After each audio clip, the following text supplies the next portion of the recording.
வணக்கம் அன்புக்குரிய சகோதர சகோதரிகளே.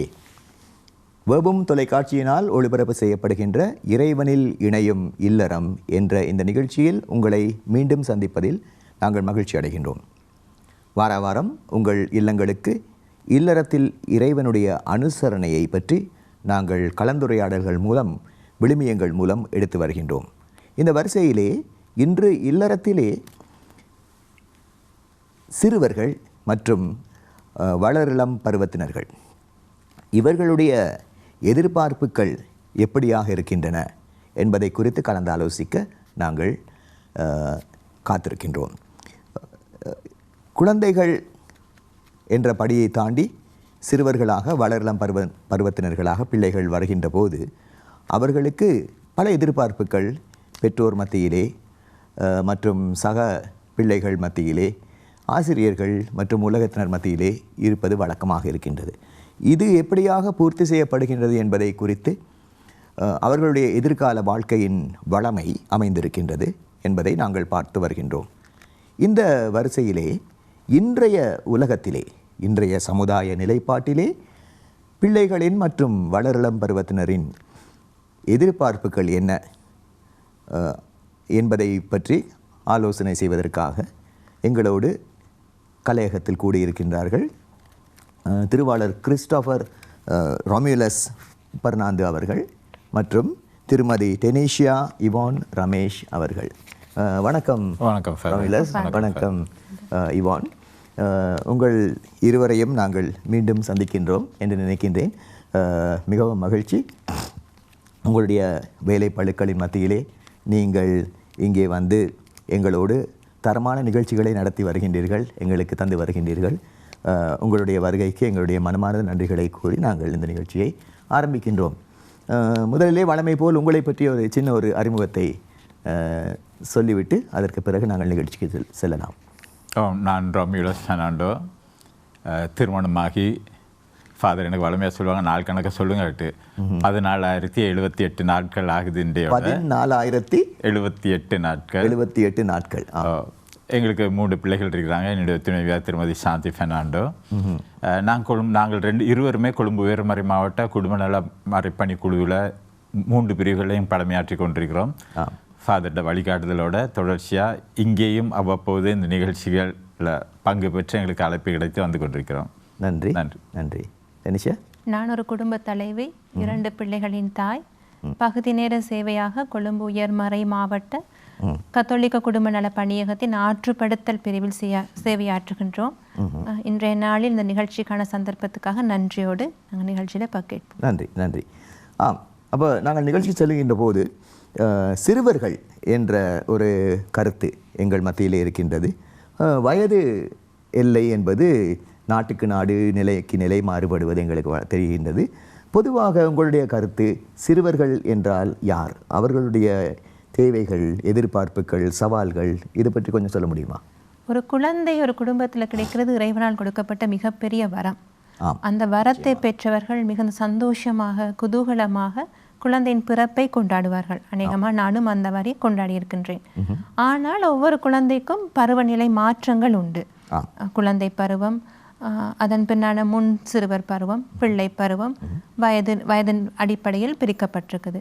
இந்த ஒவ்வொரு பருவநிலைக்கும் தேவைகள் இருக்குது.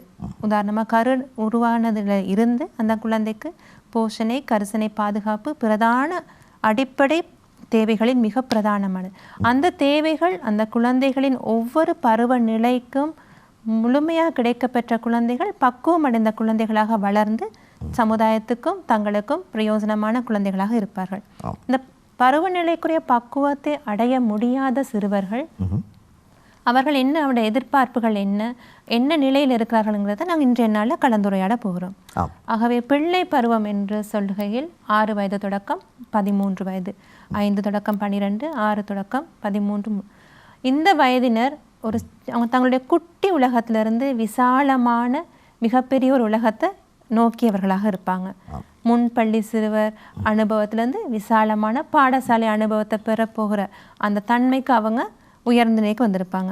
எல்லா குழந்தைகளும் மிகப்பெரிய எதிர்பார்ப்போடு அந்த குட்டி உலகத்துலேருந்து வீட்டுக்குள்ளே அம்மா அப்பா உற்றவர் உறவினர்கள், அவங்களுடைய முன்பள்ளி சிறுவர் அனுபவம், விகுதி நேரம், அவங்களோட நித்திரை, அவங்களோட ஓய்வு நேரம், இதெல்லாமே மாற்றப்பட்டு இன்னொரு உலகத்துக்கு போகும் பொழுது அவனோட எதிர்பார்ப்புகள் மிக மிஞ்சினதாக இருக்கின்றோம். தன் குடும்பத்தில் எவ்வாறு நேசிக்கப்பட்டனோ அதை ஒரு சில குழந்தைகள் நேசிக்கப்பட்டிருப்பார்கள், ஒரு சில குழந்தைகள் அன்பு பரிமாற்றத்தில் ஒரு சின்ன சின்ன நெருக்கடிகளை அனுபவித்தவர்களும் இருப்பார்கள். இவர்கள் பாடசாலையோ அல்லது வெளி உலகத்தை தேடும் பொழுது அந்த எதிர்பார்ப்பு மிக விசாலமானதாக இருக்கும். கிடைக்கப்பெறாத அன்பை அங்கு ஆசிரியரிடமோ சக மாணவர்களிடமும் சமூகத்திடம் எதிர்பார்த்தவர்களாக இருப்பார்கள். கலாச்சார திறன்களை மிகவும் கிடைக்கப்பெறாத அன்பு என்று சொன்னீர்கள், மன்னிக்கவும். இந்த கிடைக்கப்பெறாத அன்பை அவர்கள் எதிர்பார்க்கின்றார்கள்.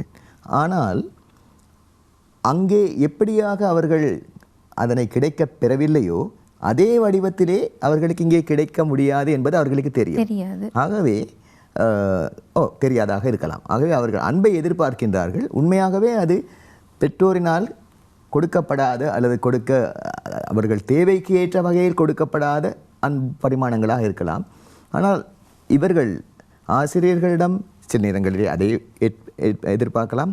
மாணவர்களிடம் அன்பை எதிர்பார்க்கின்ற போது அங்கே அவர்களுக்கு அன்பு கொடுக்கப்படுகின்றது. ஆனால் என்று அவர்கள் நினைக்கின்றார்கள். அங்கே கொடுக்கப்படாத அன்பை கொடுக்கப்படுகின்ற அன்புதான் என்று அவர்கள் தப்பாக புரிந்து கொண்டு பெறுகின்ற ஒரு நிலைப்பாடு இருக்கின்றது. அதாவது கொஞ்சம் உருக்குலைந்த முறையிலே அன்பை எதிர்பார்க்கின்றார்கள் என்று பார்க்கின்றோம். இதை நான் சொல்ல வருகின்றேன் என்றால், பிள்ளைகள் பெற்றோரிடமிருந்து அதாவது தரமான முறையிலே அன்பு பரிமாணங்களை பெற்றுக்கொள்ளாமல் இருக்கின்ற போது, சக மாணவர்களிடத்திலே அன்புக்காக ஏங்குகின்ற போது அங்கே உருக்குலைந்த முறையிலே அவர்களுக்கு கிடைக்கின்ற அன்பை கூட இதுதான் எங்களுக்கு தேவை, ஏற்றுக்கொள்ளப்படுகின்றோம் என்று சொல்லி தப்பான பாதைகளுக்கு கூட நம்முடைய பிள்ளைகள் செல்வதற்கு ஒரு சந்தர்ப்பம் ஏற்படுகிறது இல்லையா? ஒரு மிக பிரதானமான வாழ்வின் அடித்தளம் போடப்படுகின்ற ஒரு வயது நிலை இந்த சிறுவர் பராயம். ஒரு கற்பனை உலகில் சந்தரித்து கொண்டு இருப்பாங்க. அவங்க அந்த கற்பனை உலகத்திலேருந்து நாங்கள் வாழ்கிற நவீன உலகம் நிறைய கற்பித்தல்களை அவங்களுக்கு கொடுக்கும். அந்த கற்பனை உலகிலிருந்து இந்த நவீன உலகில் உள்ள உண்மைத்தன்மையை அறிந்து கொள்றதுக்கான வழிகோள்களை நாங்கள் தான் அவங்களுக்கு புரிதலை செய்து கொடுக்கணும்.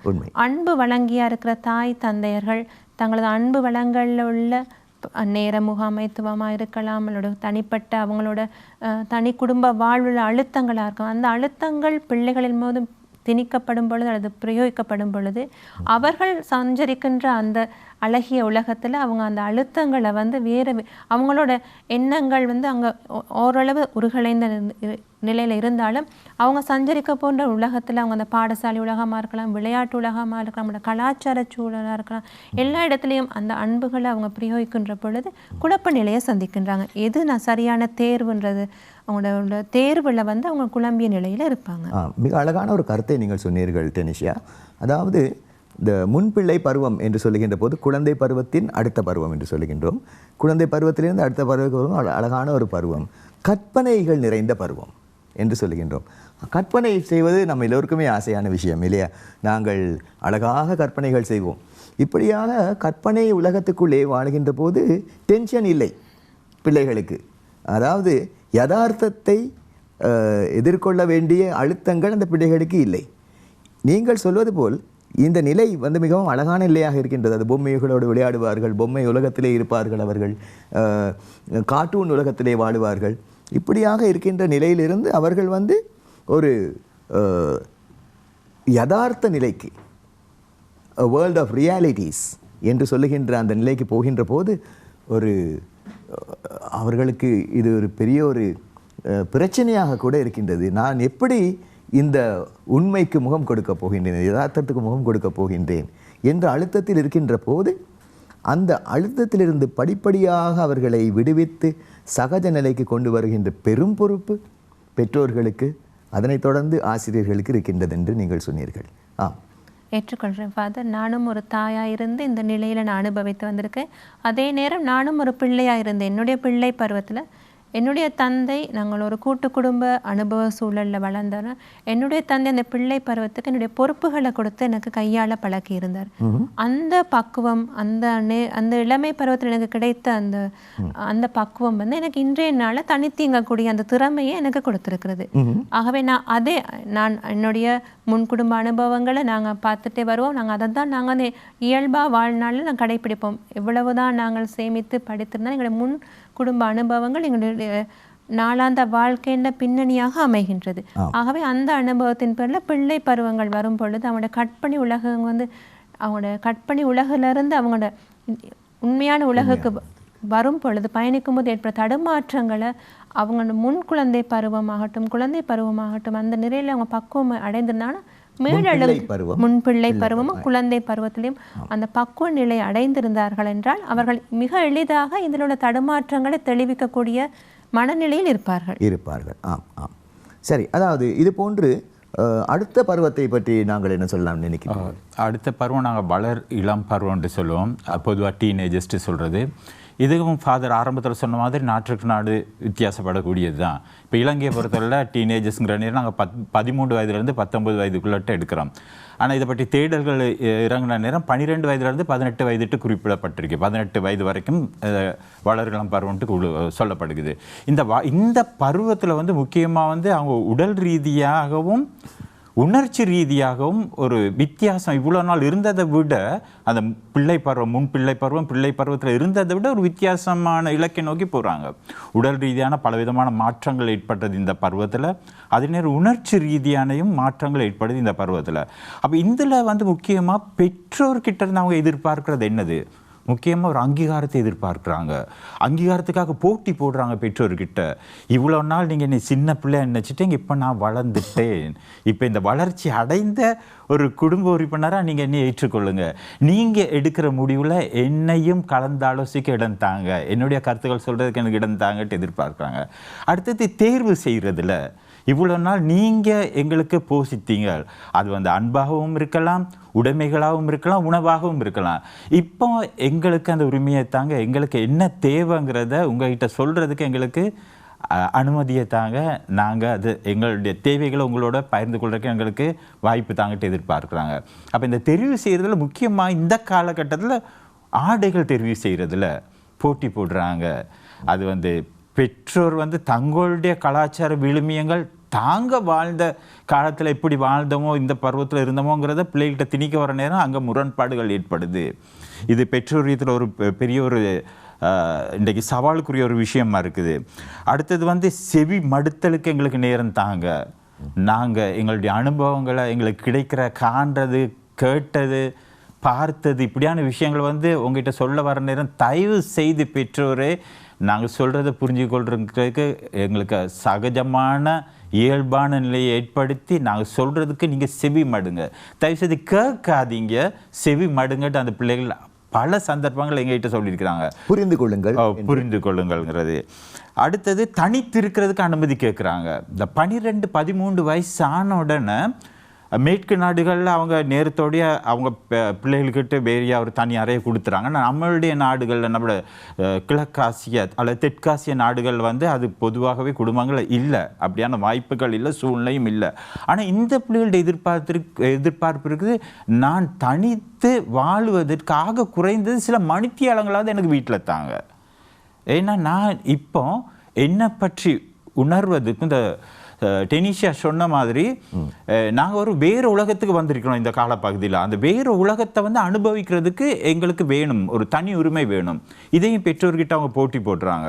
இதை உரிமை மற்றும் அவகாசம் எதிர்பார்க்குறாங்க. அப்போ இதை வந்து பெற்றோர் வந்து ஒரு பெரிய ஒரு பிரச்சனை நினைக்கிறாங்க.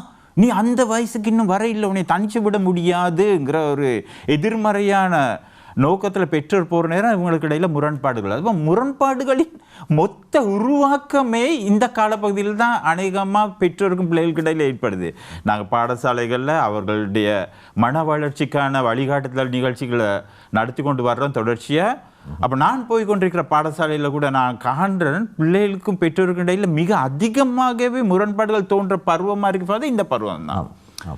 இது பெற்றோர் வந்து என்ன நினைக்கிறாங்க, தங்களுடைய இளமை காலத்தை நினைக்கிறாங்க, தாங்கள் வளர்க்கப்பட்ட முறை, தாங்கள் வளர்ந்த சூழல். ஆனால் இன்றைக்கு அதுக்கும் கிட்டத்தட்ட 25 வயசுக்கு வித்தியாசமான தலைமுறை இடைவெளி கூட இருக்குது.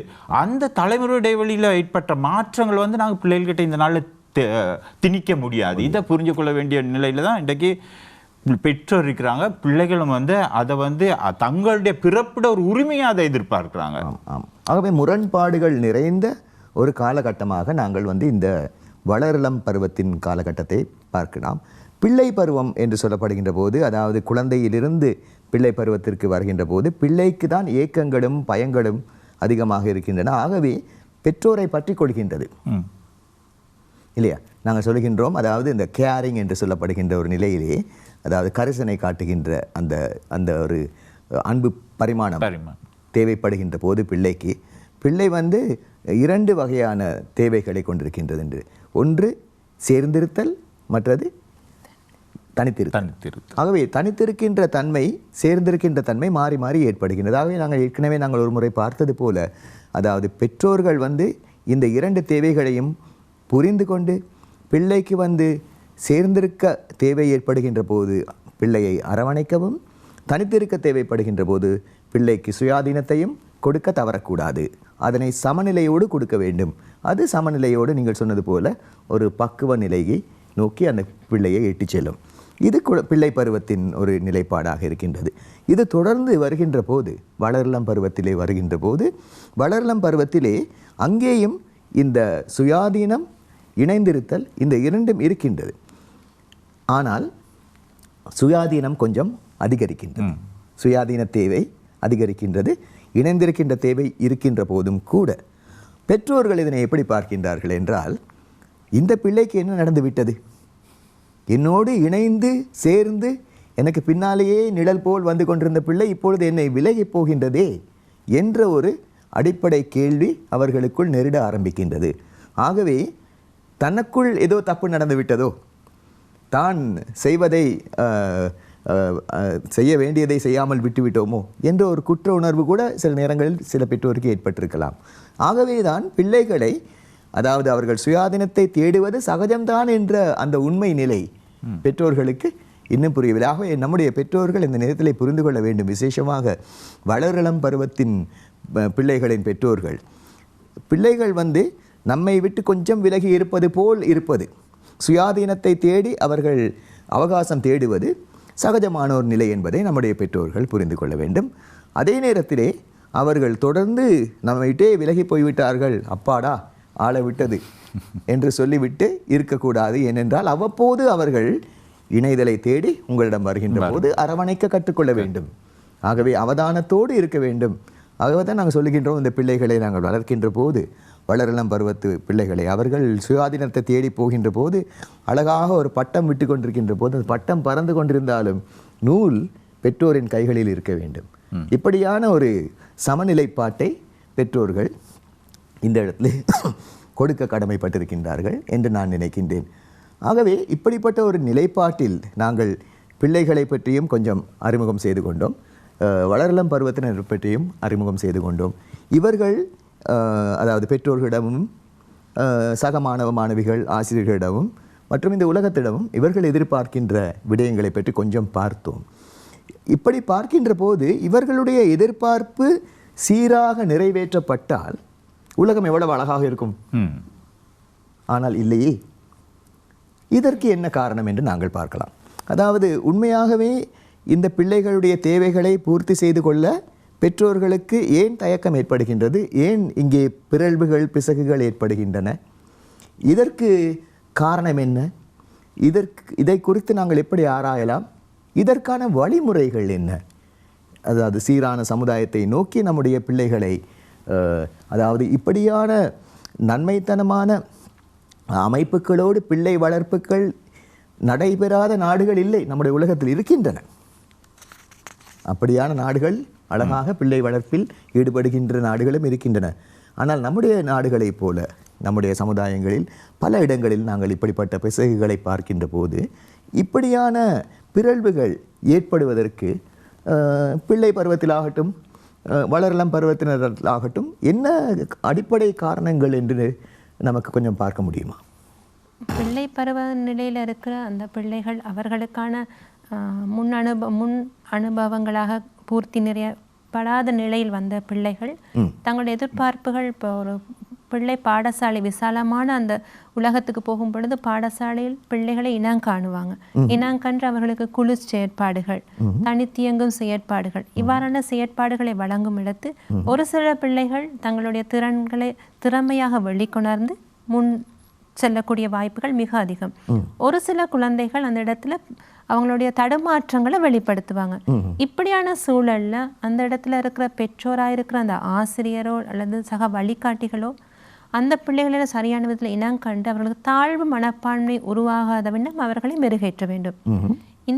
இந்த இடத்துல ஏற்பட்ட பிறழ்வானது பிற்காலத்தில் உலக மக்களிடையே நான் எவ்வாறு ஏற்றுக்கொள்ளப்படுவேங்கிற ஐய மனப்பான்மை அந்த இடத்துல அவர்களுக்கு அத்திவாரமிட தொடங்கும்.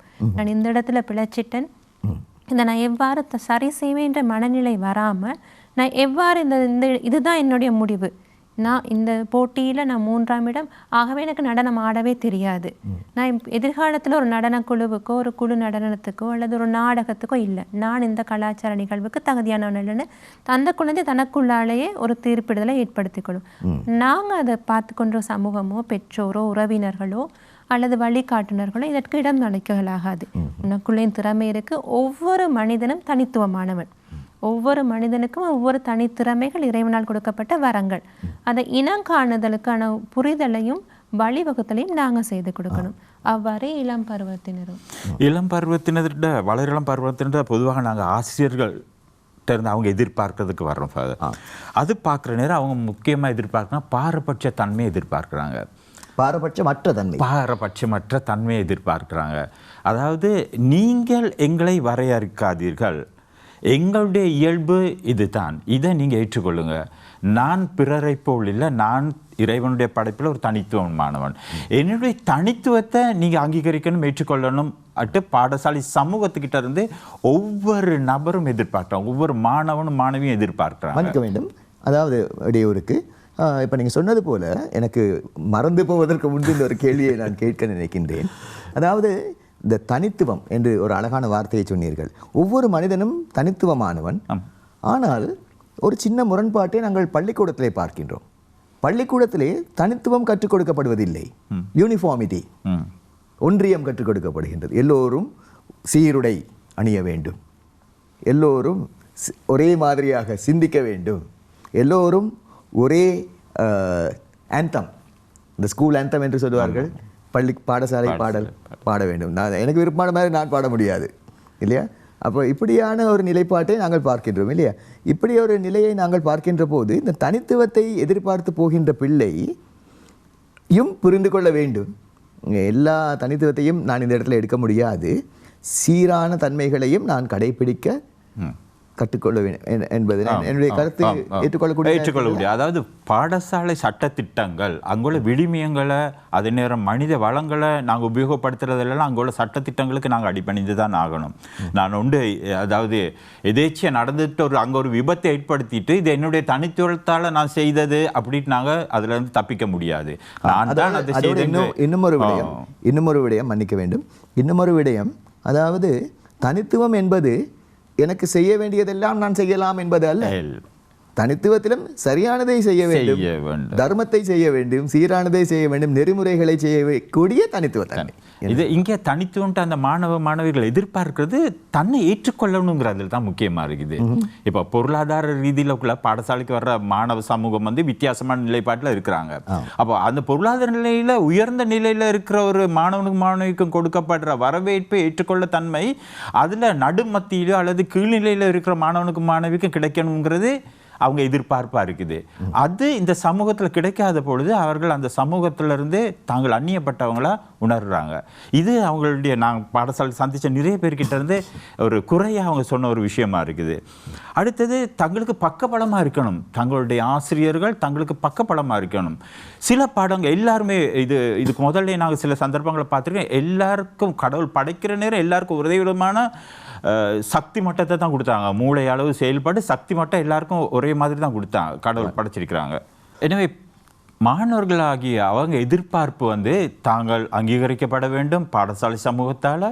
அப்போ இறைவன் கொடுத்த இந்த சக்தி மட்டத்தை வந்து எல்லாருக்கும் ஒரே மாதிரியாகத்தான் இருந்தது. ஆனால் எங்களோட வளர்ப்பு முறையிலையும் நாங்கள் வளர்ந்த விதத்திலையும் அது மாறுபடுது. எனவே எங்களுக்குள்ள அந்த ஏற்றத்தாழ்வை வந்து ஆசிரியர்கள் பெரிதுபடுத்தாமல் நாங்களும் இந்த சமூகமும் உலகமும் எதிர்பார்க்க நல்ல நடத்தியுள்ள விழுமியங்களுள்ள ஒரு மாணவ சமூகம், மாணவராக அல்லது மாணவியாக நாங்கள் இந்த பாடசாலையிலிருந்து வெளியேறணுங்கிற அவங்க எதிர்பார்ப்பு, அதுக்கு உந்து சக்தியை இந்த ஆசிரியர் சமூகத்திடமிருந்து மாணவர்கள் எதிர்பார்க்குறாங்க. அந்த உந்து சக்தி என்றைக்கு அவங்களுக்கு கிடைக்கும்போது நிச்சயமாக அவங்களும் எல்லா விதத்திலையுமே எல்லா பண்புகளையும் பாடசாலை படிப்பு அறிவு மட்டுமல்ல தங்களுடைய வாழ்க்கை விடுமைகளையும் நல்ல ஒரு உச்சநிலைக்கு அடைக்கக்கூடிய நல்ல ஒரு சமூகத்தை கட்டியெழுப்ப முடியும். அப்போ நீங்கள் 2 பேரும் சொல்லி வந்த இந்த விடயங்களை பார்க்கின்ற போது அவருடைய எதிர்பார்ப்புகளை பற்றி நீங்கள் சொன்னீர்கள். அதே எதிர்பார்ப்புகளை சரியான சீரான முறையிலே கொடுத்து வழங்க முடியாத ஒரு நிலைப்பாட்டை பற்றியும் நாங்கள் பார்க்கின்றோம்.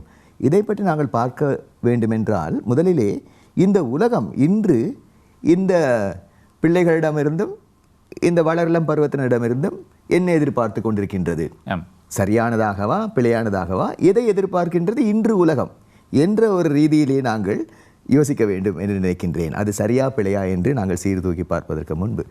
ஆகவே இந்த நாங்கள் அடுத்த வாரம் இந்த கருத்தை உங்கள் முன்னிலையில் கொண்டு வருவதற்கு நாங்கள் காத்திருக்கின்றோம். அதுவரை உங்கள் அனைவருக்கும் வணக்கம்.